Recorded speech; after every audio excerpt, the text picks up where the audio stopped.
Before we dive in, this week's episode is brought to you by my free cheat sheet, 30 Top Tips to Find Time to Write. In this guide, I give you 30 ways that you can find time to write in the small gaps that appear between the various errands and tasks and responsibilities that you have in your day-to-day life. Now, you might be thinking that you don't have any time to spare, but I can guarantee these top tips will give you writing time you didn't think you had. If you thought writing always involved a pen and paper or a keyboard, think again. If you thought you needed at least an hour at a time to write your manuscript, I help you reframe that. You won't be disappointed. Get your free copy of 30 Top Tips to Find Time to Write by going to emmadesi.com/30 top tips. Okay, let's dive in to today's episode. Hi, and welcome to today's episode of Turning Readers into Writers. And today it's a real thrill for me because I got to interview Jennie Nash. And I was trying to think of a term for her. And I think it's going to be the godmother of book coaching. I think that's the term I'm going to go for, because she is revolutionising how indie authors and published authors, or traditionally published authors, are approaching their work and how they see themselves and the value that they put on the work and the investment that they put on their work, both in terms of energy and time. She's been hugely influential in my own journey as an author and lastly as a coach. And this is a great listen for you if you've been wondering, well, what is a book coach? Why do I need one? Maybe you're even thinking, oh, this is just another way to get money out of authors. And these are all very understandable questions. And I really hope Jennie can help you answer some of these for yourself, to know why coaching is important, why it's something you should consider. And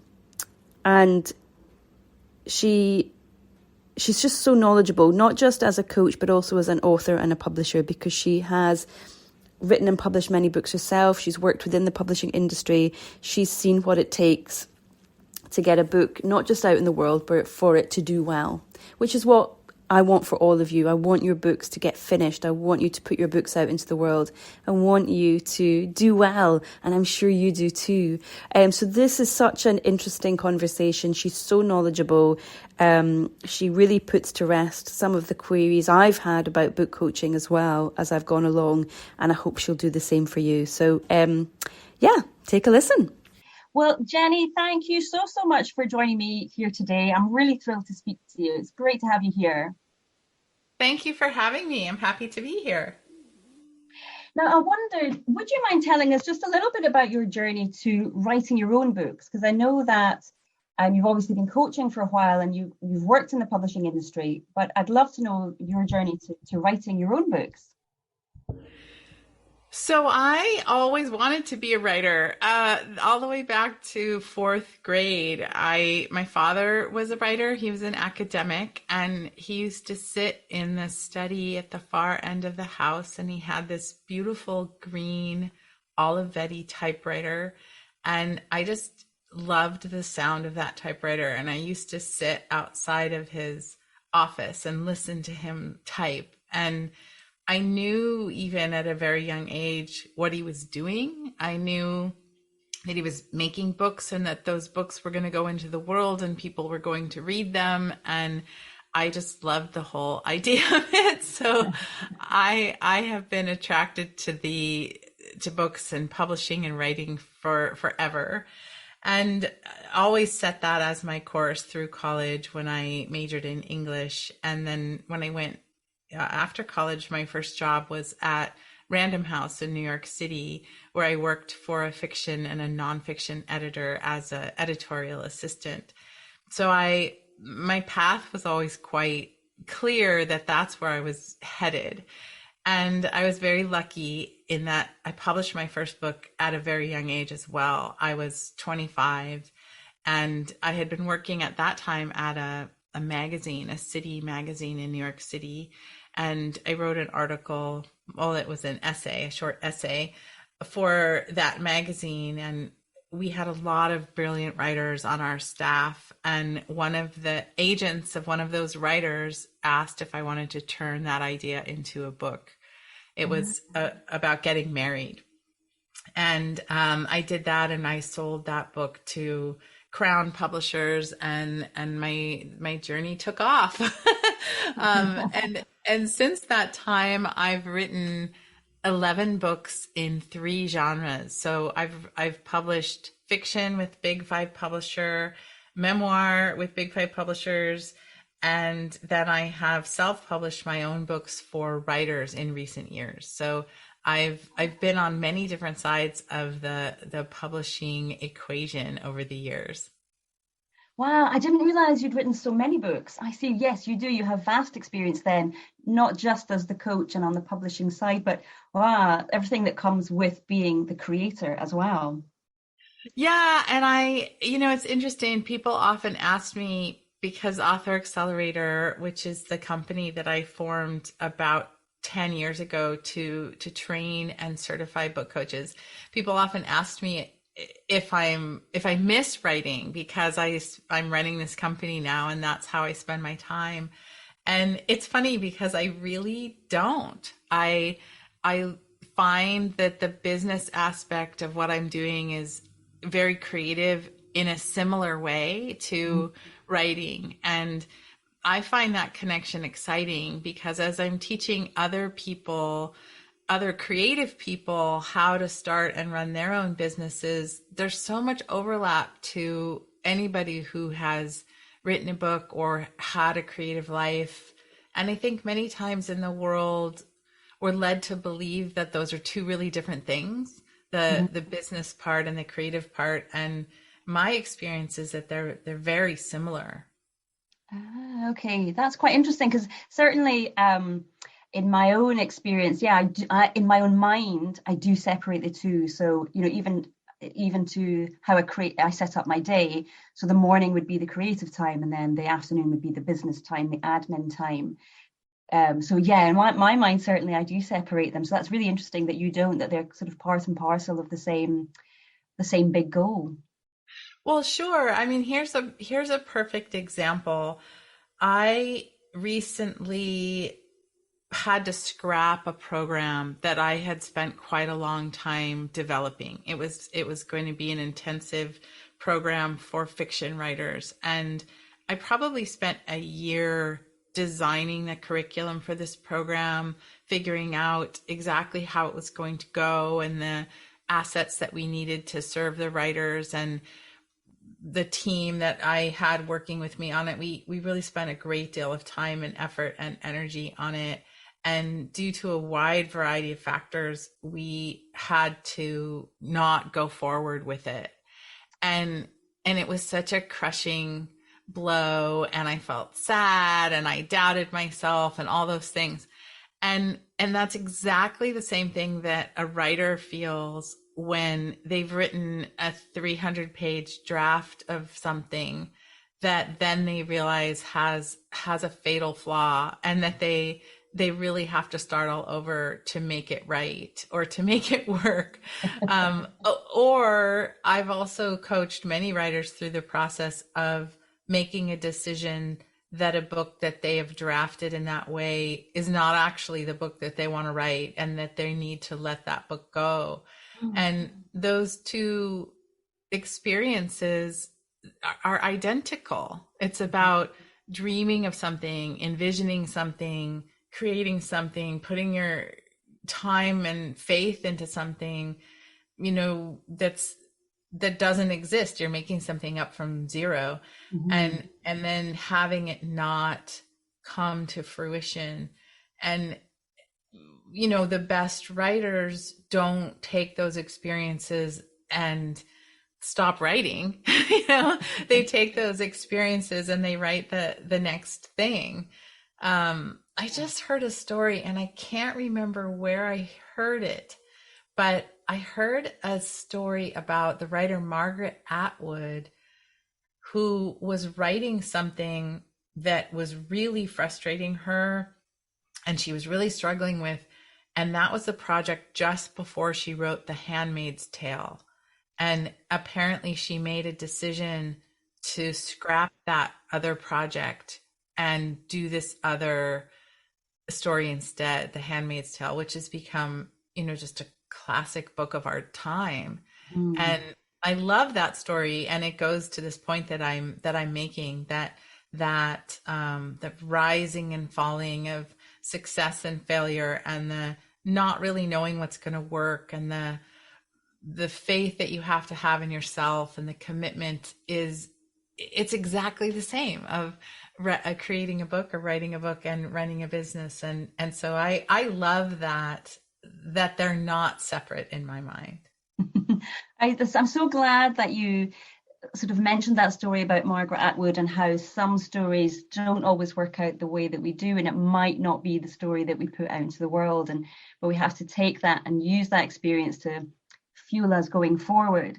I work with first-time novelists, and it's now one of the questions I ask people when I'm onboarding them is, how would you feel if this is not your debut novel, if this is not the book that you first published? Because there's that very real possibility, but it's never wasted, is it? It's always worth doing. It's always a great way to learn your process, what you like, what you don't like, and maybe at the end of it you even discover you don't want to be a novelist anymore. But what a valuable thing to learn. Oh, I couldn't agree more. And that's an incredible service that you're providing to those writers, to get them to think like that, and to envision the future like that. Mm-hmm. So you mentioned Author Accelerator. So could you tell us a little bit more about it, how it works, who it's for, and what people can learn with Author Accelerator? Sure.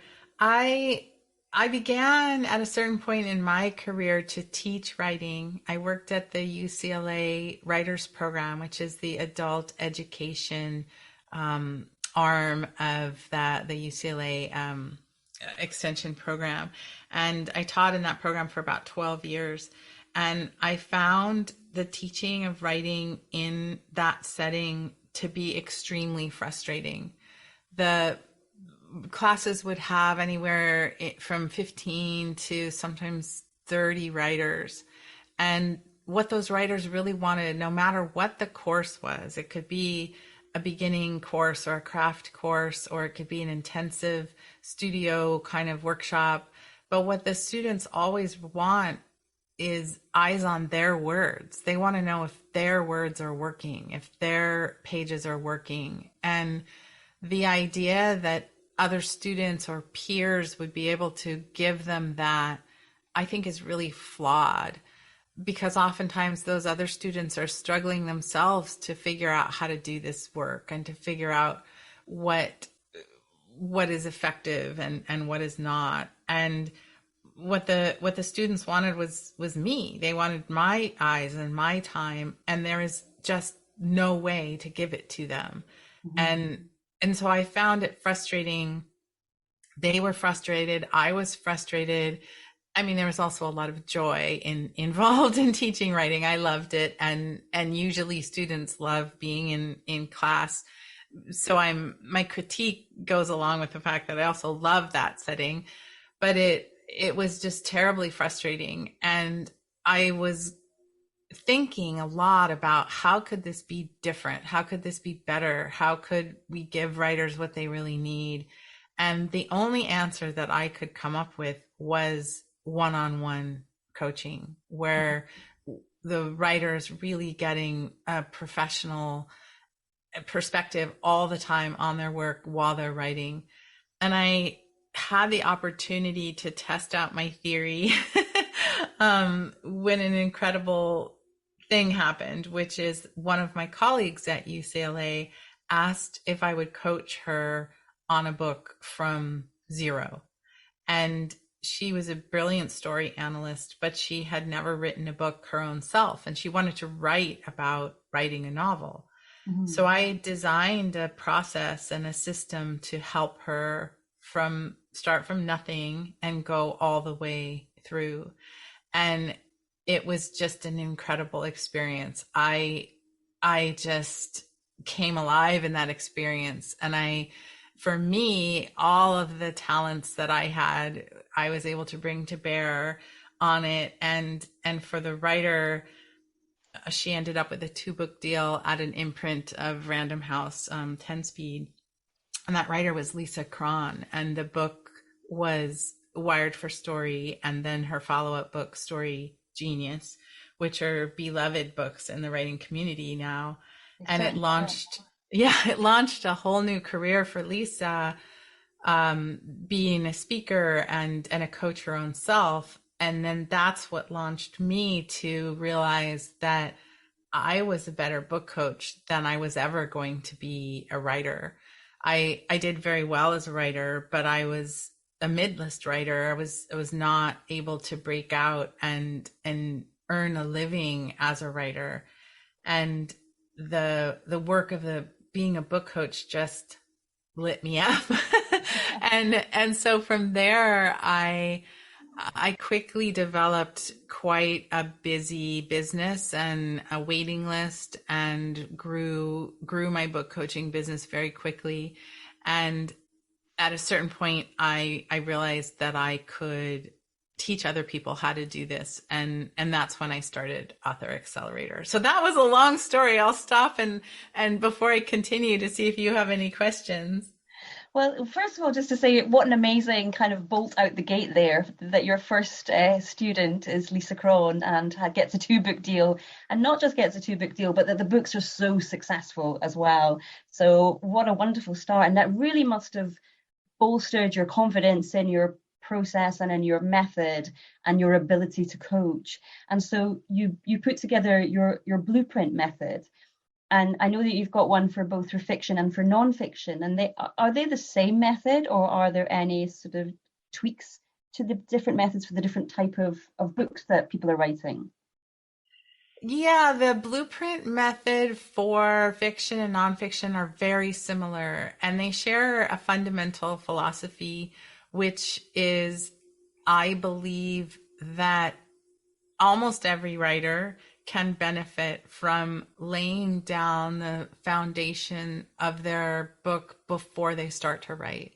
And so that the blueprint are a series of 14 questions that are questions both about the writer and about the structural elements of the book and how it's going to be put together. So it's not only about content or plot, it's about many different elements of the book, like who is it for, and what is the competition for that book, and why are you writing it? That's the first question in both blueprints.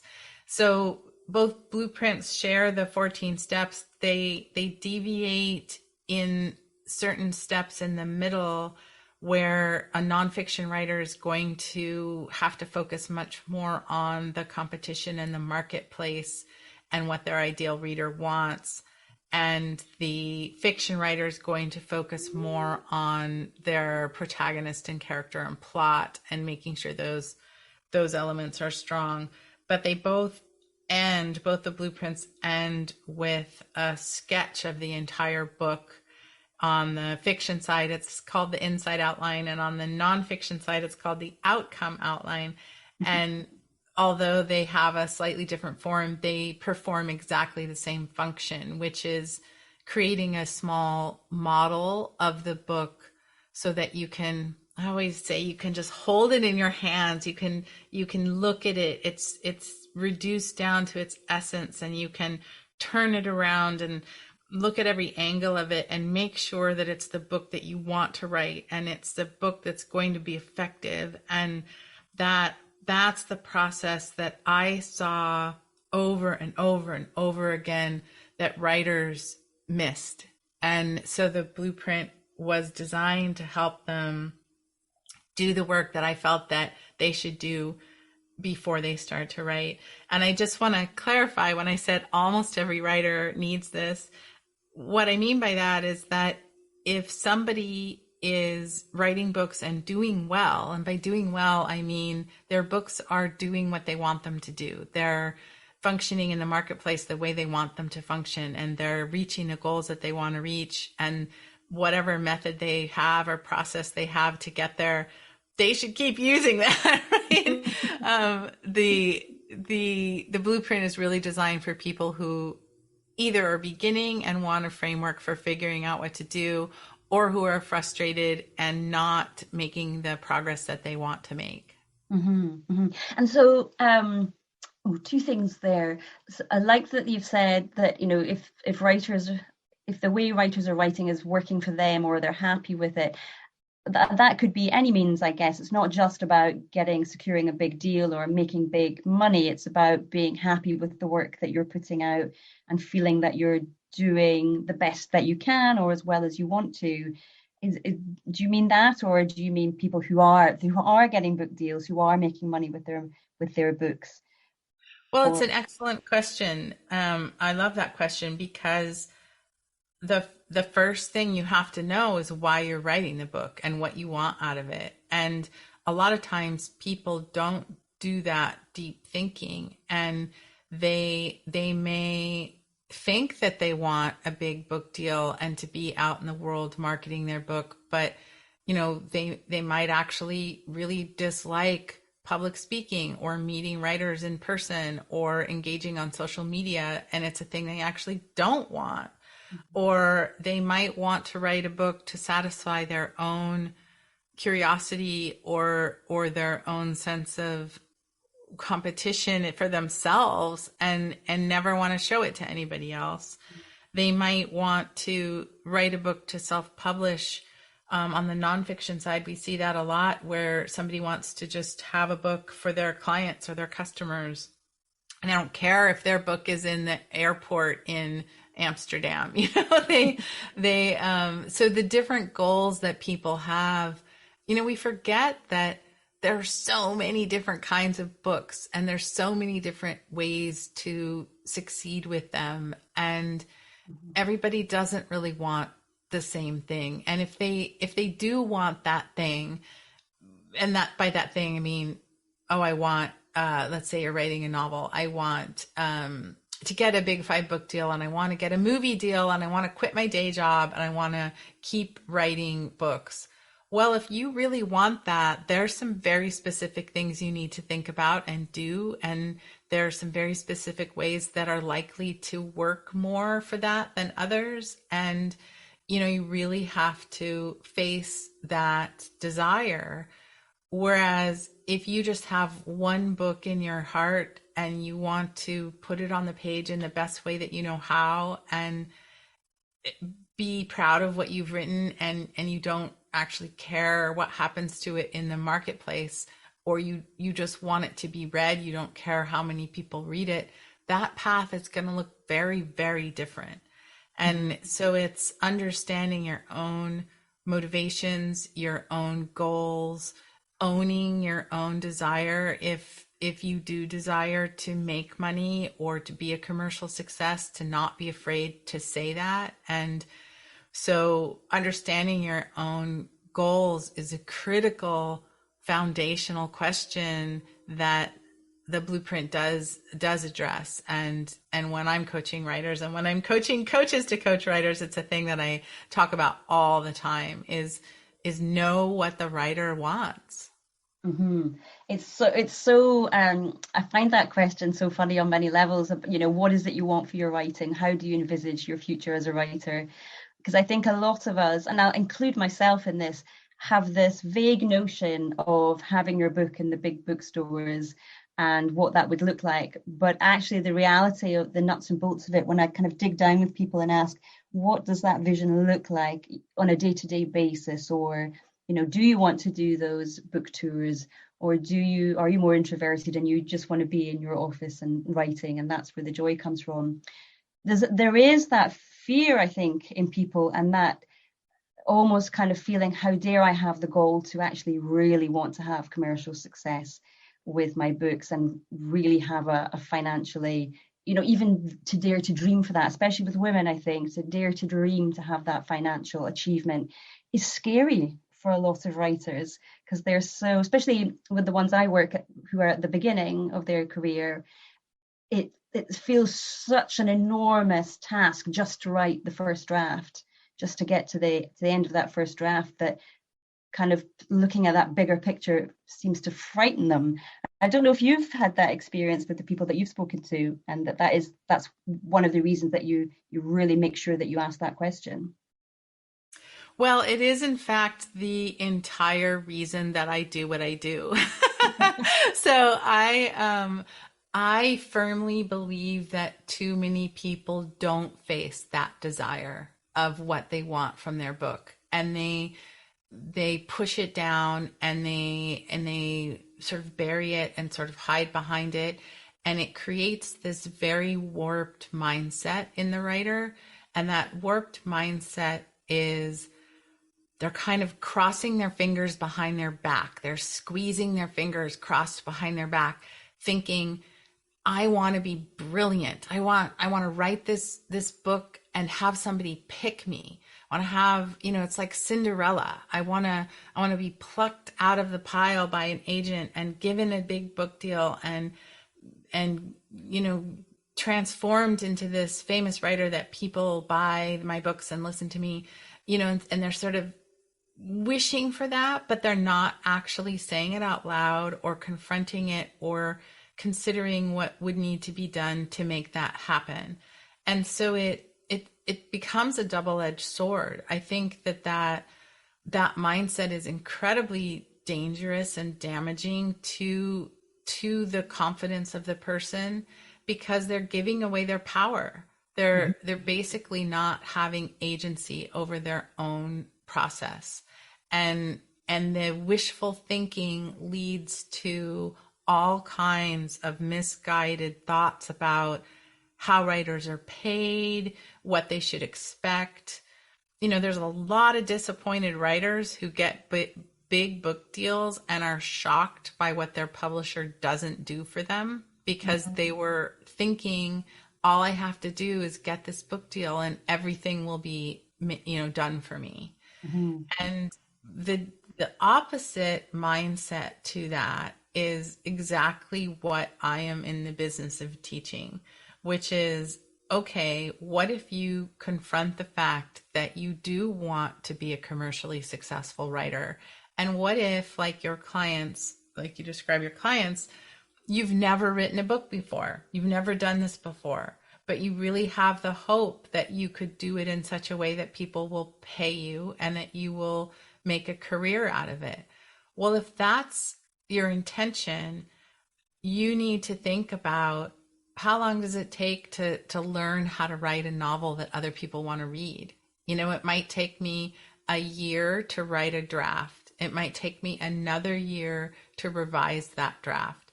I might then determine that actually this book is no good and I need to start over, that I've learned what I need to learn, and that first book isn't going to be the one that I go out with. Well, now I start over again and I'm 3 or 4 years into it. I sometimes have this fantasy that everybody would agree that writing a book would take 4 years, the way that going to college in America does anyway, that, it takes 4 years to get a degree in something.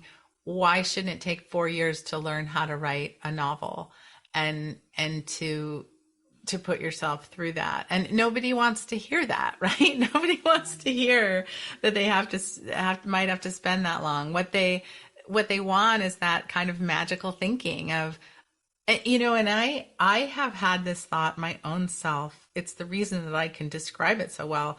I have had that thought many times in my career. Like, I know that everybody else takes a long time to write a book, but I'm going to write mine in just 6 weeks. I'm going to just kick it out and I'm going to do it in 6 weeks or 8 weeks or, whatever the number is.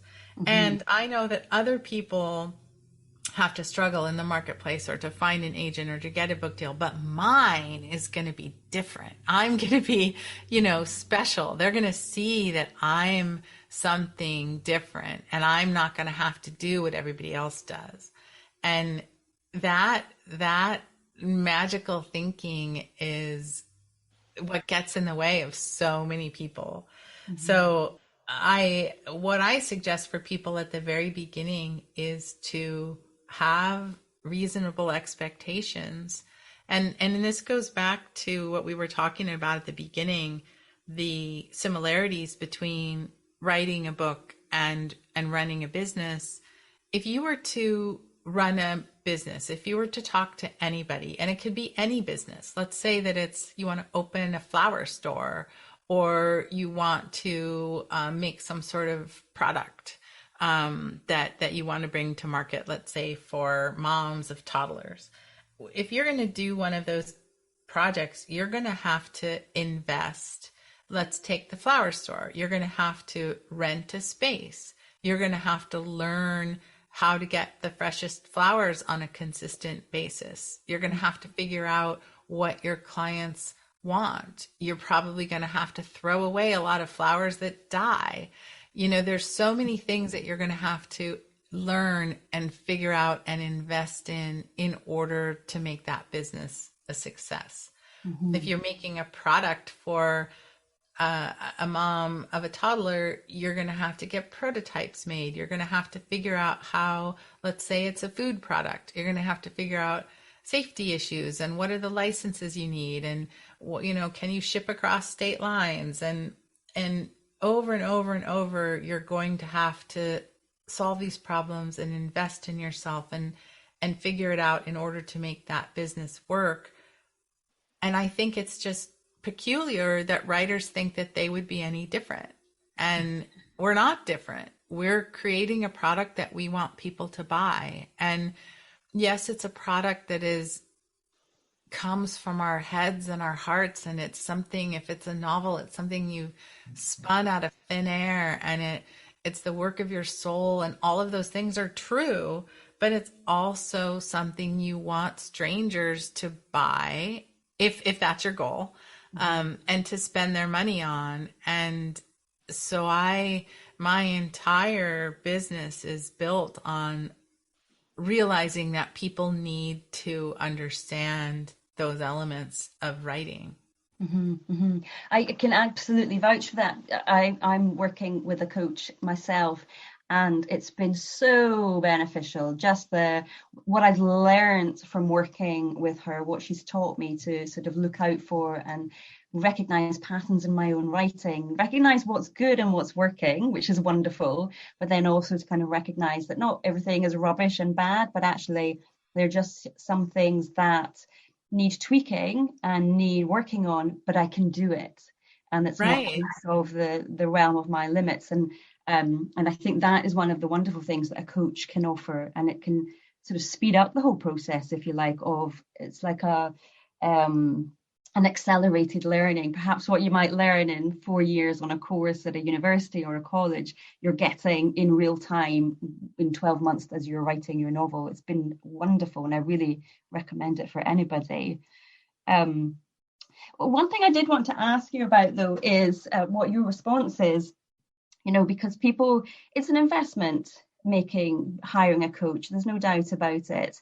And I think one of the things that people fear is because they can't guarantee that they will get a bestseller, that they will get a deal, and they feel guilty perhaps for spending an amount of money on themselves that won't ensure, for lack of a better term, return on investment. And so kind of especially, people who are trying to get a partner or a husband or a wife on board to say, this is really valuable and important to me. I know it, perhaps it's an investment, but it's a little bit of pushback I see sort of in social media, I think, particularly people feeling reluctant to make that investment, even though they would love to, but they're resistant to coaching. Do you think, what would you say to that, and how would you encourage people to help them see that this is worthwhile? Yeah, it's a really important topic, because there are a lot of services that are offered to writers that take advantage of them and take advantage of their dreams and their desires, and you can waste a lot of money. Right? So writers definitely have to, that's the reason why I talk so much about knowing what you want and why you're doing this, because you can, if you don't know what you want or what you're doing, you can fritter away a lot of money on small priced things, whether it's, oh, I'm going to go to a 3-day workshop, or I'm going to take a 6-week class, or I'm going to buy this video series, or I'm going to buy all the writing books. You can spend little bits of money along the way that don't really help you with what you're trying to do. So that's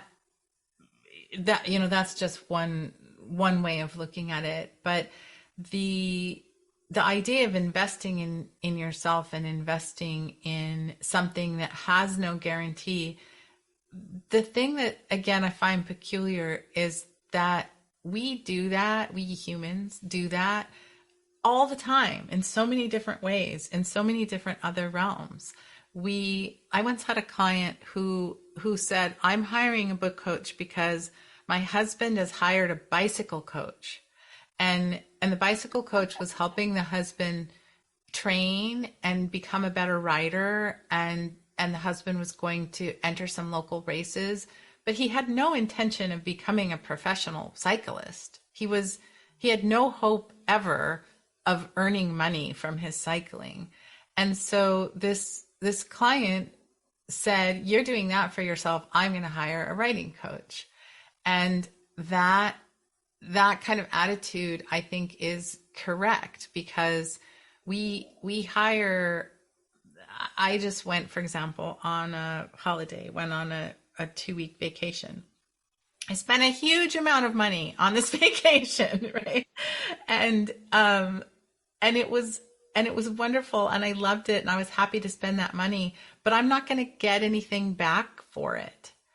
And so there's a lot of places in our lives where we spend money on different things and don't expect money back.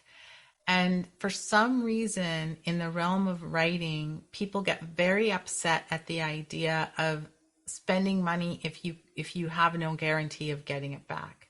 Mm-hmm. So the answer that I would give to somebody if they're wanting to convince a partner who they share their finances with that this is something they want to do is to think bigger about what they want out of it. So that goes to the idea, it's a different question than what you want out of your book, what you want for your book. What you want out of coaching, you have to think about, what am I going to learn? What am I going to feel?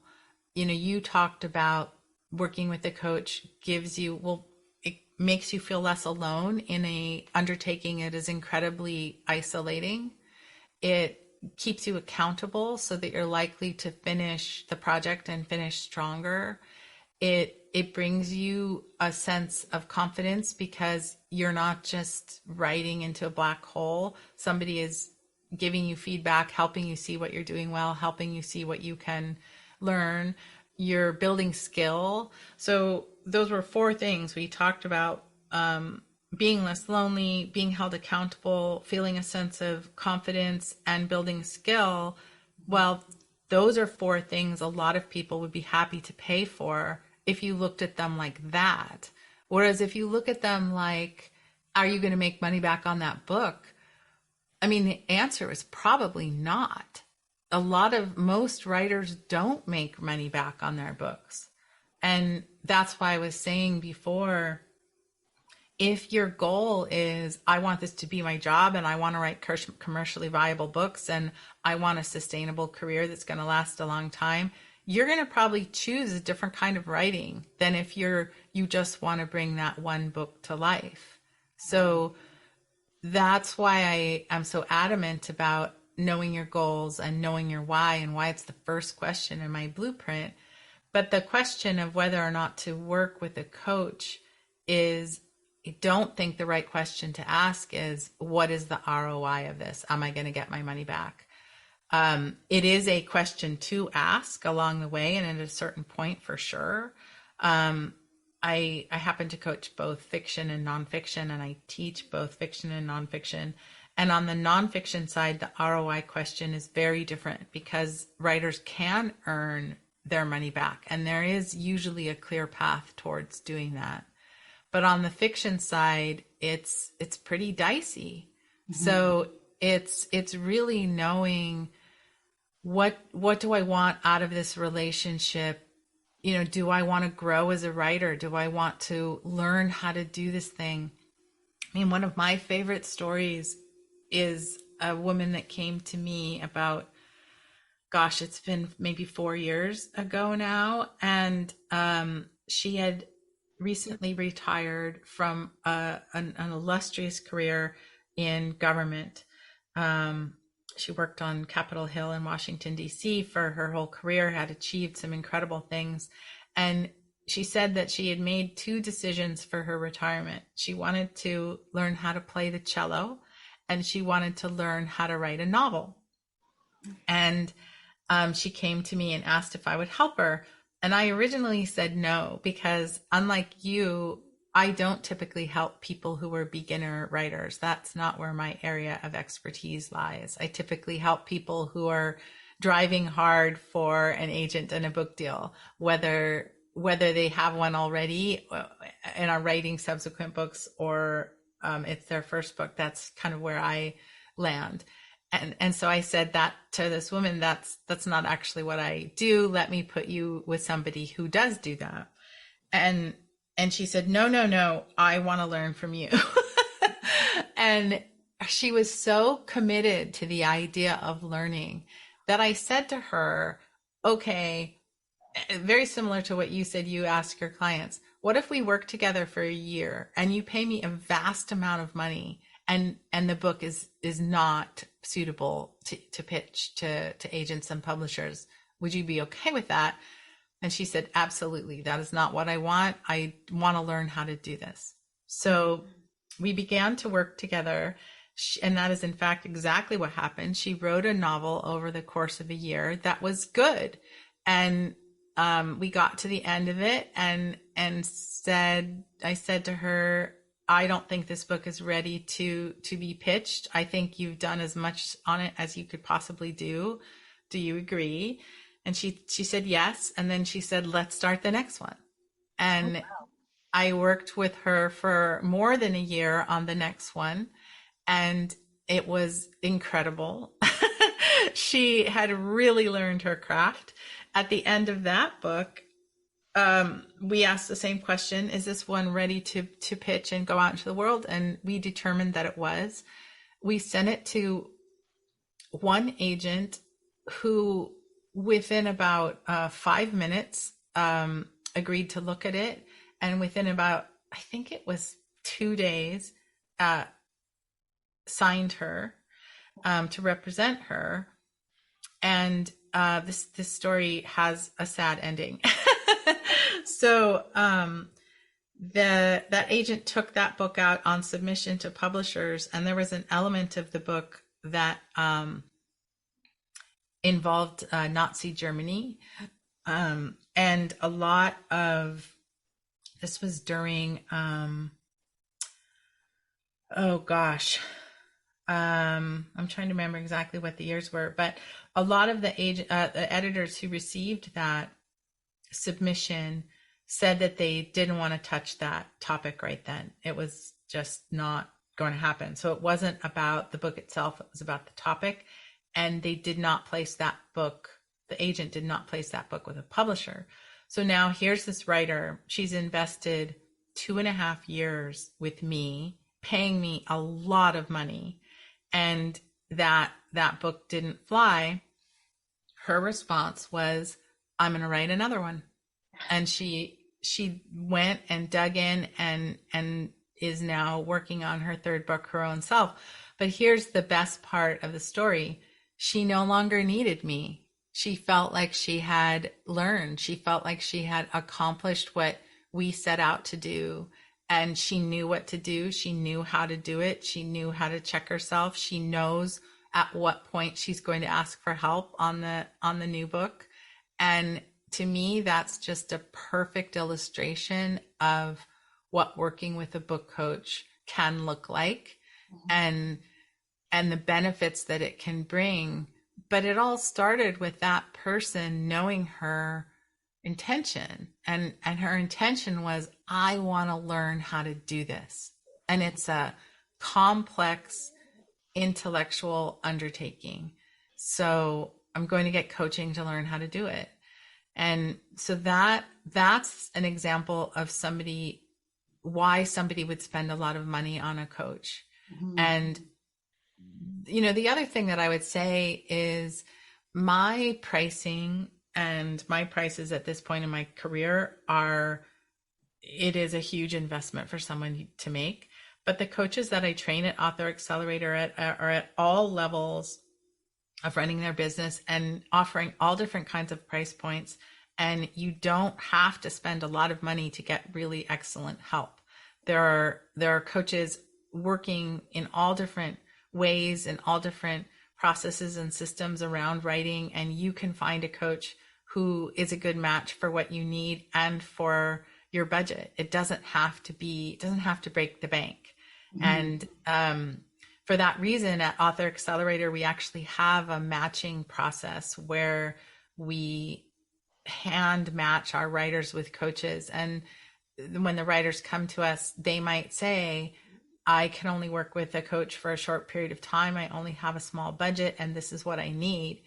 Or, I'm looking to get a little reassurance at the beginning of my project, or a pair of eyes at the end of my project, and, want to bring somebody in for that. It doesn't have to be what I described, a multi-year, many thousands of dollars undertaking. So that's my long answer to the money part. Did I answer it? Oh, you did. Absolutely, you did. I think it's so, so important to just reframe that question for people. It's not about the investment that you make, but it's about the transformation that you make at the end of it. And I love that you offer this kind of dating service for writers as well, to kind of find the right match for them, the right coach for them, because the right coach will give you that transformation. And if, like the student you had, you are willing to do the hard work, because being a writer is hard work, and if you're willing to put that in and you work with a coach you like and respect and who communicates in a way that you get, then that transformation is just phenomenal. And not just for the first book that you're working on, but for the next book and the next one after that. And I certainly know myself that finishing that first book, it then the confidence, you mentioned confidence earlier, and that certainly ripples out.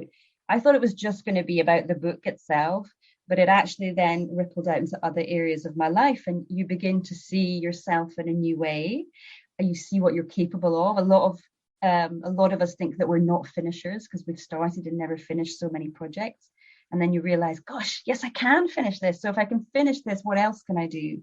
And you begin to break your own glass ceilings, which is wonderful. So I think, right, and you can't even put a price on that, really. That's amazing. Mm-hmm. It is. It's phenomenal. So thank you for helping us to kind of reframe that question about the investment. It's so, so important. A question I wanted to ask you, I'm not from the traditional space at all. I'm an indie author. Book coaching is a relatively, well, I think a very new industry, a very new role. And has that come because of changes within the traditional space, that whereas once upon a time an agent might be able to take their time to nurture a new writer coming through, and they would fulfill that role kind of in days gone by, but now budgets and all the rest of it, they don't have that freedom to do that. They don't have the space to do that. Do you think that's where coaching has come in? Especially with the advent of the indie space. Yes, exactly. It used to be absolutely that the only way to get a book published was through a traditional publisher, and the agents and editors would help the writer nurture their books, nurture their career, nurture them as a writer. They would that coaching was baked into the process. And as publishing has sped up, for one thing, it moves really quickly. And I mean, parts of it move really slowly, but the publishers are wanting books to be what I call camera ready to go as soon as they buy them. They're not spending the time helping and nurturing and teaching and growing that writer. And so on the traditional side, book coaching bubbled up to fill that gap that the publishers can no longer offer. And anybody who's trying to get a traditional publishing deal, it's very difficult to do. The odds are against you, and so a coach can help you navigate that process, give you the marketplace intelligence that you need to approach the market, and that sort of thing. And on the indie side, as indie publishing has it's still a very new thing. It's only been, I don't know, what, 10, 12, 15 years. I can't pinpoint it at this moment, but it's a very new thing that anybody that wants to write a book can write a book now and go direct to the reader. That's a very new thing. And when you think about what an indie author is doing, they're putting together their own team. That's the whole point. They're not having to get chosen by a traditional publisher, and they're not working with that team that the publisher has put together with a copy editor and a book cover designer and a publicist and marketing team. The indie author's putting all of that together themselves. And so if they feel that they need the nurturing or the accountability or the editorial support of a coach before they finish the book, then it's up to them to choose that for themselves. And I mean, it's a tricky thing. It's quite a conundrum on the indie side, because you really need to have money to produce the book and market the book. And that's all on you. And so people get a little twitchy about spending money on a book coach because they feel that they need to save their money for those other pieces. And while that makes a lot of sense on the one hand, on the other hand, if you haven't written a good book and you're not confident in it and you don't love it and it's not the best that it can be, it's not going to do well in the marketplace regardless of how much you spend marketing it. So it is a tricky thing for people who are going to be independent publishers for their own books to decide and to figure out. And I don't know what the answer is. Everybody has to come up with it for their own selves. But certainly from where I sit, if you can spend even a small amount of money on a coach, the time that I would do that would be at the beginning of your project to make sure that it's solid. You can get coaching on those blueprint steps, for example. Make sure that those fundamentals are in place before you start to write. To me, that is a really good use of money.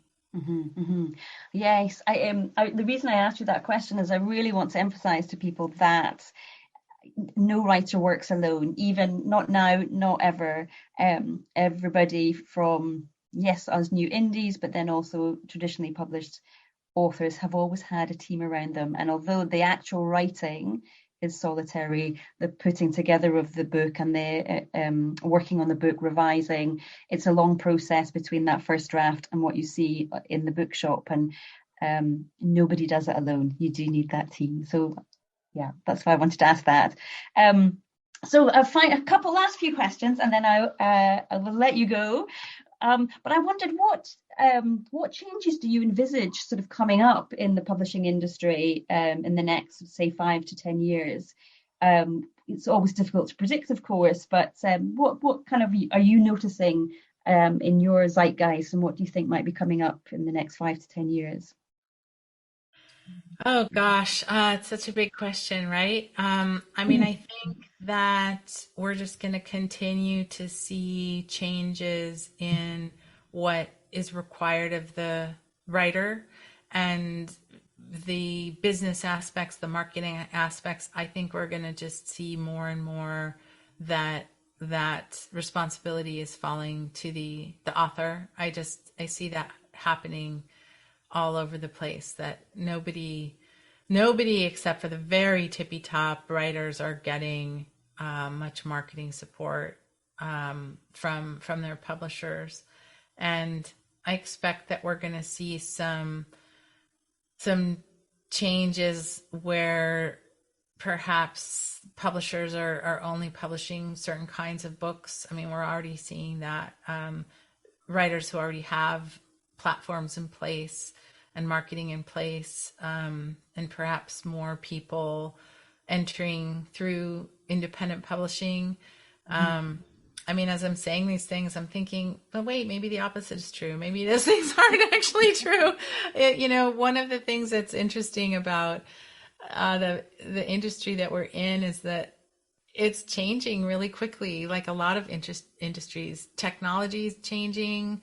The discovery platforms for readers are changing, how they find their books, how they connect with writers. It's changed. Things are just changing all the time. The way money flows, the different social media. I mean, just in very recent months, we've seen TikTok become this massive player in the world of selling books, and it's not something that publishers or writers can control. It's something that's bubbling up from readers, and people are scrambling to figure out how to make sense of that, what to do with that, how do you market to something that you can't market, so some just like that's just a perfect example. Probably a year ago nobody had heard of that, and here it's this massive thing. And so I think the answer is we just can't predict anything. And what I hold on to, what keeps me rooted and motivated, is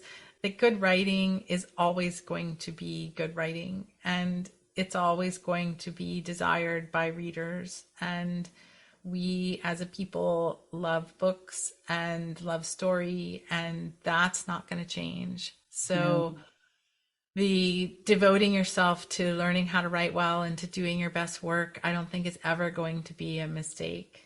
No, not at all, not at all. And the wonderful thing is we can get better with each book we write, which is always Indeed. Lovely. So listen, what is Author Accelerator working on now, and where can listeners find out more about Author Accelerator? Oh, well, the place to go is authoraccelerator.com, and that is where people can learn how to hire a book coach or how to become a book coach. Our core program is a book coach training program in which people do 3 practicums, and they work with writers, and they learn 3 core parts of designing a book and writing a book and bringing that book to life. And then our community of certified coaches is just an incredible community of coaches who are learning together and growing together and setting the high standard in the industry together and sharing, everything, referrals and stages and podcast platforms and all the rest. And it's just an exciting thing to be part of. So if folks are listening to this thinking they think book coaching sounds like a great idea, they can ask you because you're in the program. Absolutely. I 100% recommend it. Yeah, I'm loving it so far. I'm slowly making my way through it. It's brilliant. Well, Jennie, thank you so much for your time today. I've really enjoyed chatting to you and getting your take on things and asking questions I've been wanting to ask for a long time. So I really do appreciate it. Thank you. Thank you for having me. I loved it. If you're a first-time novelist who is struggling to either finish your novel or get those revisions to where you want them to be, then I've got just the thing for you. I have a small group coaching program which runs over 12 months, and over the course of that program I will help you fix those plot problems that you've been struggling with. I'll help you get under the surface of your characters so you really get to know them and what's driving them. And crucially for you, I give you that self-belief that you need to get you through the roller coaster that is writing a novel so that you can carry on, get to the end and get your book, your story out into the world so it can change people's lives. If that sounds good to you, if that is something that you'd be interested in doing, I know I can help you get to where you want to be. So book a call with me. Let's have a chat and see if we are a good fit for each other. If you're interested in doing that, then go to emmadesi.com/story builder. I look forward to chatting. Well, thank you so much for joining me today. I hope you found that helpful and inspirational. Now, don't forget to come on over to Facebook and join my group, Turning Readers into Writers. It is especially for you if you are a beginner writer who is looking to write their first novel. If you join the group, you will also find a free cheat sheet there called 3 Secret Hacks to Write with Consistency. So go to emmadesi.com/turning readers into writers, hit join. Can't wait to see you in there. All right, thank you. Bye-bye.